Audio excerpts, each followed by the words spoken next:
అమరజీవి పొట్టి శ్రీరాములు వర్ధంతి సందర్భంగా నంద్యాల జిల్లా బనగానపల్లి మంత్రి బీసీ జనార్దన్ రెడ్డి పూలమాల వేసి నివాళులర్పించారు. పొట్టి శ్రీరాములు చేసిన త్యాగాలను స్మరించుకుని ఆయనకంటూ ఒక ప్రత్యేక గుర్తింపు ఉండాలని సీఎం ఆకాంక్షించారు.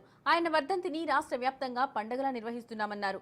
బ్రిటిష్ వారిపై పోరాటాలు చేసి జైలుకెళ్లిన ఘనత పొట్టి శ్రీరాములుది అన్నారు. ఏ స్వార్థం లేకుండా ప్రజల కోసం, రాష్ట్రం కోసం మమేకమై బలిదానం చేశారని గుర్తు చేశారు.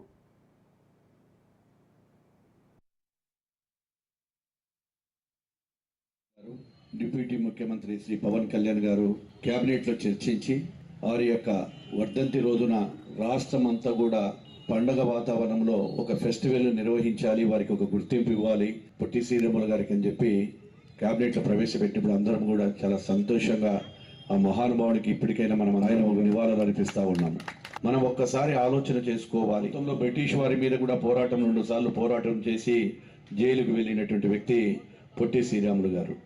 ఆ రోజు ఏ స్వార్థం లేకుండా తన భవితాన్ని, భార్యను, పిల్లలను కూడా వదిలేసి ప్రజల కోసం, రాష్ట్రం కోసం మమేకమై ఆ ప్రజల కోసం ప్రాణాలకైనా ఇస్తానని బలిదానం చేయడం అంటే సామాన్యమైన పని కాదు. ఆ బలిదానం వృధా కాకుండా ఉండాలని ఈ రోజు పొట్టి శ్రీరాములు గారికి అఫీషియల్ గా కూడా పొట్టి శ్రీరాములు ఫెస్టివల్ కూడా నిర్ణయించారు.